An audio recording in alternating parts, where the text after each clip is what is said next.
بسم اللہ الرحمن الرحیم۔ السلام علیکم۔ سعودی عرب کے خبرنامے کے ساتھ میں ہوں رابع اسلام۔ اگر آپ سعودی عرب کے حالات سے باخبر رہنا چاہتے ہیں تو ویڈیو کو پورا دیکھیں، چینل کو سبسکرائب کر دیں، ساتھ ہی لگے بیل آئیکن کو دبا دیں تاکہ نئی آنے والی ویڈیو کا نوٹیفیکیشن آپ کو جلد موصول ہو جائے۔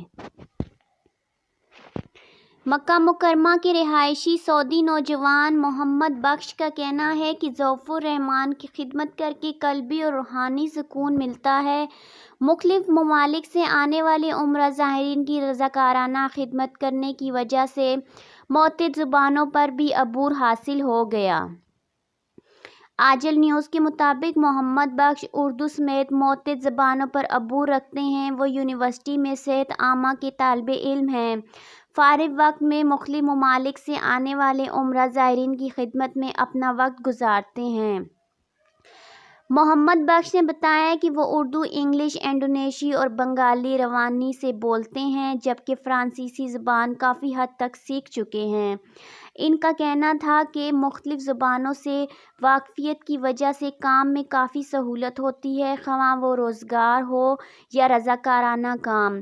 مکہ مکرمہ میں دنیا بھر سے لوگوں کی آمد و رفت کا سلسلہ جاری رہتا ہے، اس لیے یہاں رہتے ہوئے مختلف زبانوں سے واقفیت کافی آسانی پیدا کر دیتی ہے۔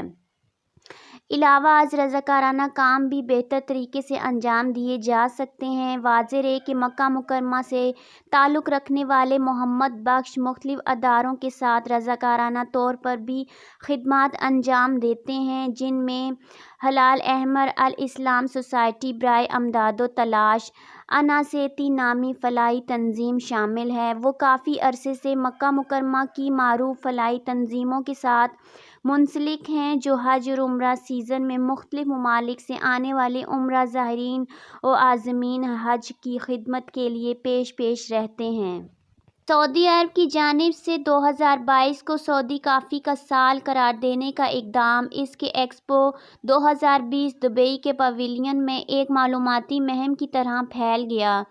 سرکاری نیوز ایجنسی ایس پی اے کے مطابق اس مہم میں مملکت کی ثقافت اور اس کی لوک داستانوں کے بنیادی عناصر میں سے ایک کو منانے کی اہمیت پر زور دیا گیا تھا۔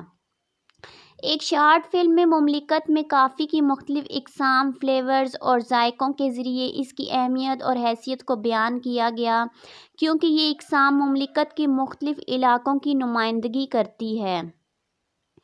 سعودی عرب دنیا میں سے سب سے زیادہ کافی استعمال کرنے والے ممالک میں سے ایک ہے اور فی الحال الخلیانی کافی میں خود کفالت حاصل کرنے اور اپنی معیشت کو بڑھانے کے لیے کوشاں ہے، جس کا مقصد non oil G D P کو بڑھانا ہے۔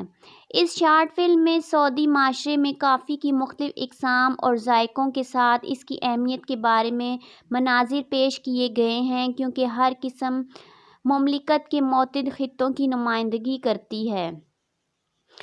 پویلین میں آنے والے افراد مملکت کے مختلف علاقوں میں اگائی جانے والی کافی کا مزہ چکھ سکتے ہیں۔ پویلین کے کمشنر جنرل حسین کے مطابق پہلے 3 مہینوں میں سعودی پویلین میں 20 لاکھ سے زائد افراد آئے ہیں۔ اب تک کے لیے اتنا ہی۔ مزید خبروں کے لیے دیکھتے رہیے سعودی اردو نیوز۔ مجھے دیجیے اجازت۔ اللہ حافظ۔